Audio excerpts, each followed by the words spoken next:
This is a fairly recent purchase by me, German Railways. This is, again, Harry Wu. I think he did Age of Steam, if I'm not mistaken. I don't remember. Anyway, he is one of the Winsome style designers. This was actually originally released as a Winsome game.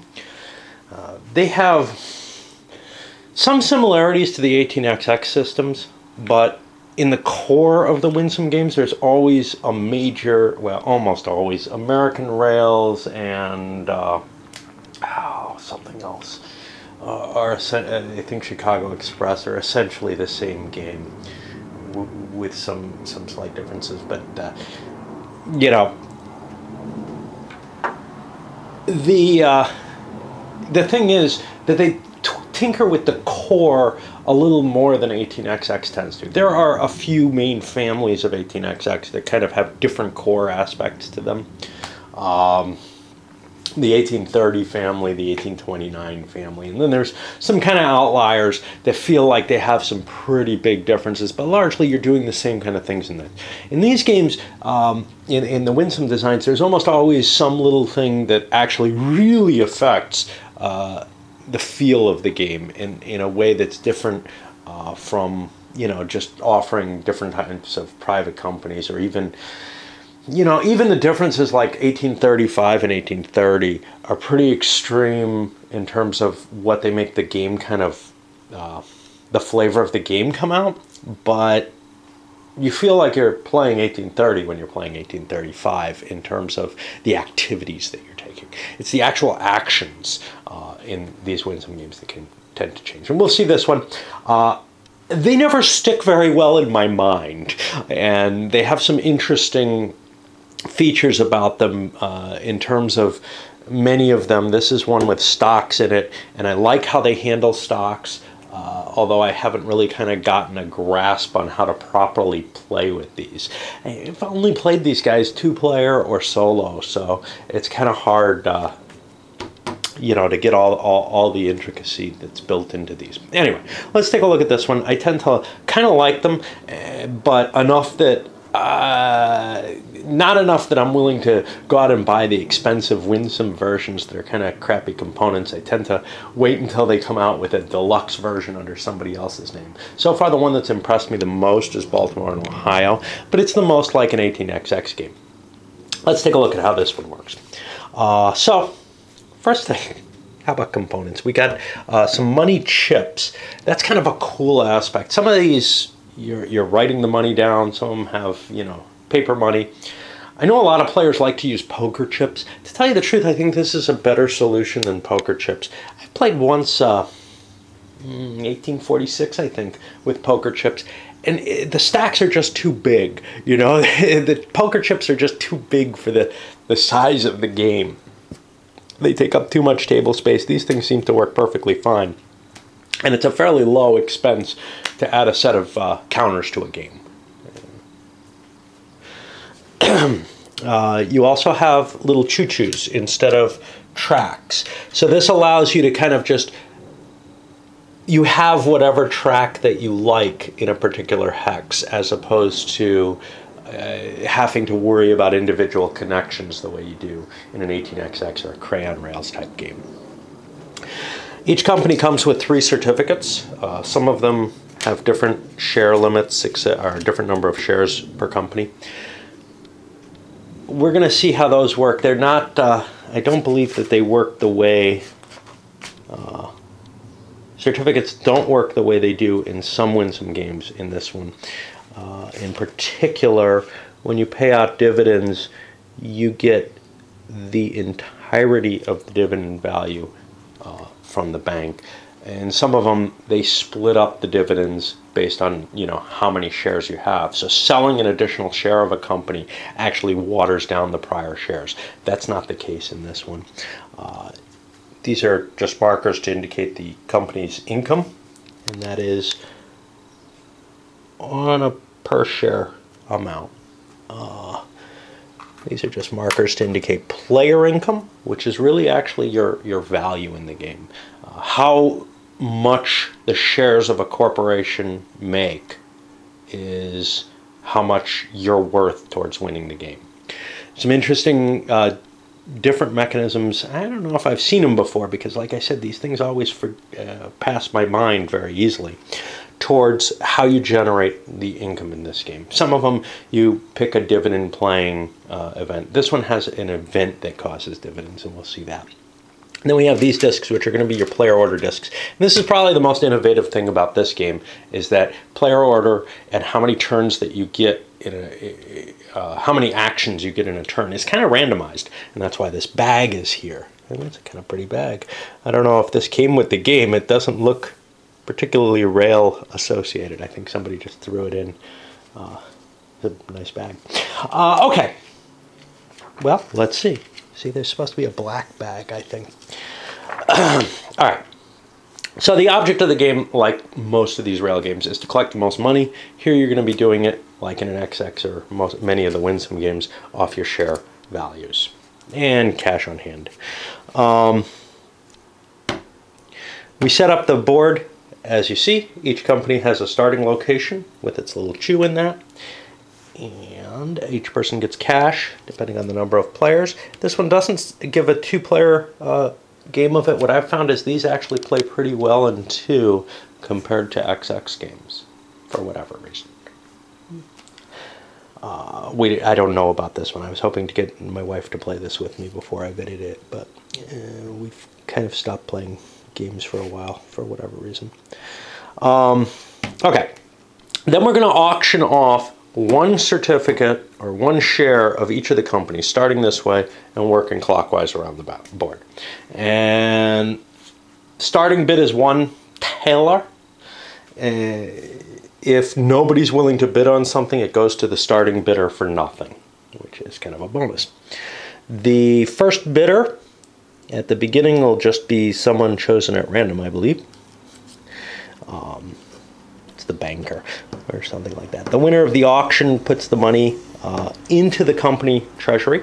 That's going to be their operating money, which is always an interesting factor in these games, is how much do you want to bid, because you could get a kind of crappy little company pretty cheap and it'll produce money for you.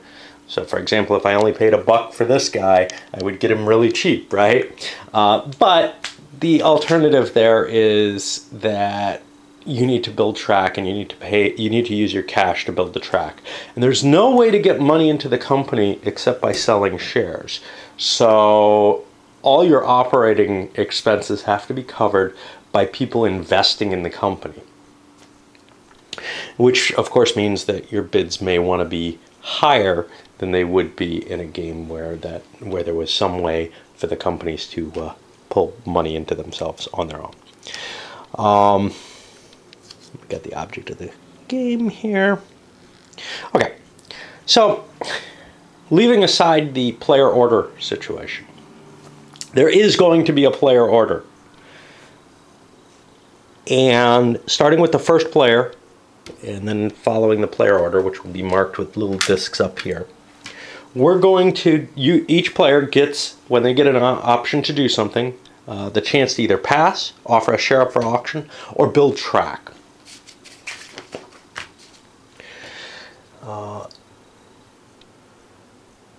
Okay. Well, I guess we do. Okay. So how does the player turn order get determined? The player turn order is going to be determined by your total income.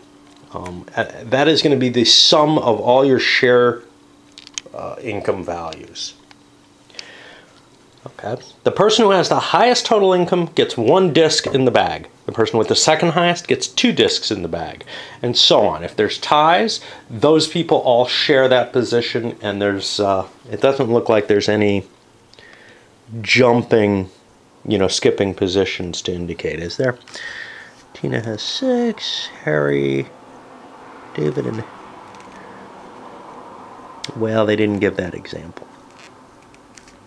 Okay, so if 2 people are tied, what they say about it is they all put markers in the bag corresponding to their position on the player income track.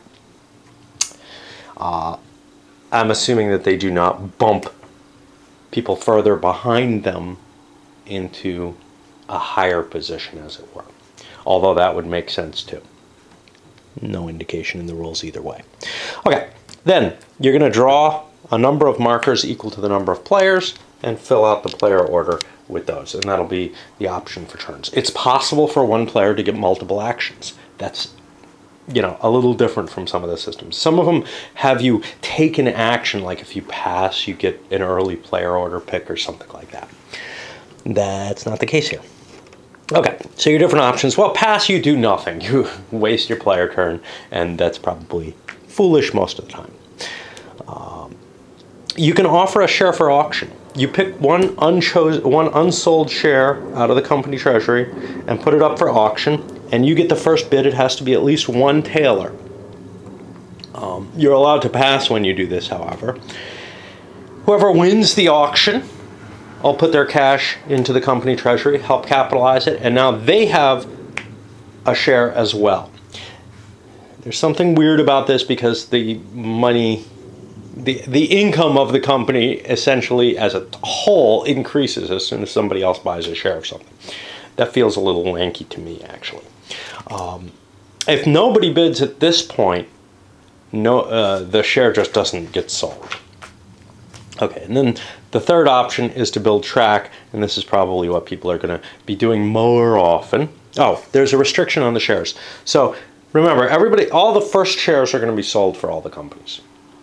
The second shares you can sell at will, but you can't sell a third share of a company until all the second shares have been sold out. So you're not going to get the kind of unbalances you get in some of these games. All right. Building track. You're allowed to build up to 3. Who's allowed to? You must own a share in the railroad. You're allowed to build up to 3 little chews on the board, and you can just string them together, or like this, or whatever. And you have to pay a cost for them. And the costs are listed by the different terrain. Clear, kind of rough, and really nasty mountains. Increasingly expensive. Cities, they're a little special. So most of the terrain, only one person can sit in. However, in cities, multiple people can sit in it. The first person to go into the city pays $1. The second person pays an additional $1. The third person pays 2 additional bucks, etc. So you pay equal to the number of people who will be in the city after you place. And then finally, Berlin has this little special zone here, which is something I need to find.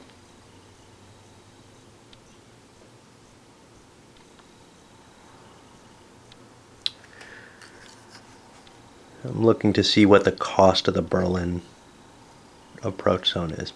So there's one rule with the Berlin, there's a couple of rules with the Berlin zone, which is, one is only one company can be in there, but also you can only, in any given hex, but you can only actually occupy one of these. So you can't cut Berlin off. You can cut other territories off. Unfortunately, I don't see a cost for the Berlin location. I think it's going to cost the same as Clear. Which is $2. Okay, then whenever you connect to a railroad to a new urban location, you increase the income by the value of that location. Most cities are worth 1, some of them have a number, they're worth more, and that's why there's differences here. However, there are special rules on the companies, and I fucking didn't read these. Okay. Well, we'll get to them in a bit. All right. So if you happen to build into a city where another railroad is, then you have connected hold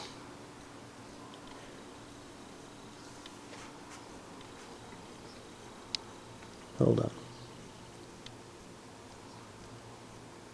In addition, any additional income immediately changes the income of players owning shares of that railroad. Okay, so what I'm wondering about, we'll get to this in a moment. So after track has been built and the income of the railroad and any corresponding players has been increased, players check if that railroad has directly connected to another railroad which was not previously connected. Okay, that makes sense. Now the railroads are going to pay dividends to their shareholders. Each corporation will pay its value its running value out to each person, to each share that's held. So if a player holds 2 shares, they can get twice that value. However, the player who just built that new connection pays twice as much dividends as they did before. Now, this only counts if you enter a city where there's a railroad that you haven't entered, that you don't sit in a city with already. So basically, each time you connect to a new railroad, you cause a dividends, and that pays out everyone's dividends. And the timing of that, I think, is going to become important here. Okay. The game will end during the player order determination if each railroad connects directly to at least 2 other railroads, or if everyone agrees that that won't be possible anymore. If you can prove that that can't happen to all the other players. Now, I could see someone being willfully blind to that. You know, not just not noticing it themselves, but not being convinced by arguments that could be mathematically proven. That could be problematic, actually. And now everybody counts their money, and whoever has the most money wins. Okay, well, I thought that was the end of the rules, except that every company has its own special rules. So let's look at these. The Prussian, and we're going to start with the black and move our way across. This is allowed to build 4 locomotives when it starts. Okay, the Niederschlesische Märkisch carried a lot of coal. It never pays extra costs for existing tracks of other railroads when it's entering an urban hex.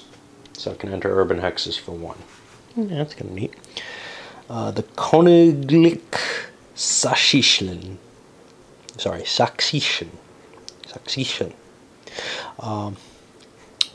This railroad may not place more than 2 locomotives when building track. And that's the orange guy. Not an advantage. The Königlich Bayerisch. And forgive me my pronunciations. The railroad could expand efficiently when building track. It pays 1 less than normal for each hex. That's pretty nice, except that it starts out in hell. The Mainwasserbahn, that is the yellow, I believe. It gains twice the income from the highest income urban city in its network. So at the beginning it starts out with an extra $1, but if it connects up to Berlin, not only does it get the value of Berlin, but it gets it once more instead of that extra $1. The gross, I don't even want to try. Let's call this the Red Railway. It was patronized and lavishly sponsored. When building track, placing the first locomotive in a Plains Hills, Mountain, or Berlin approach zone is free. Okay.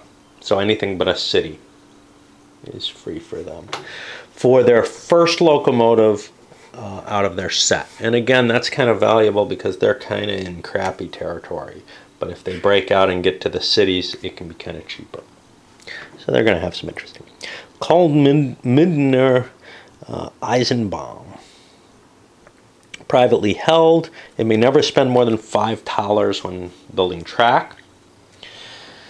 And the Berlin Hamburger, that's the green guy.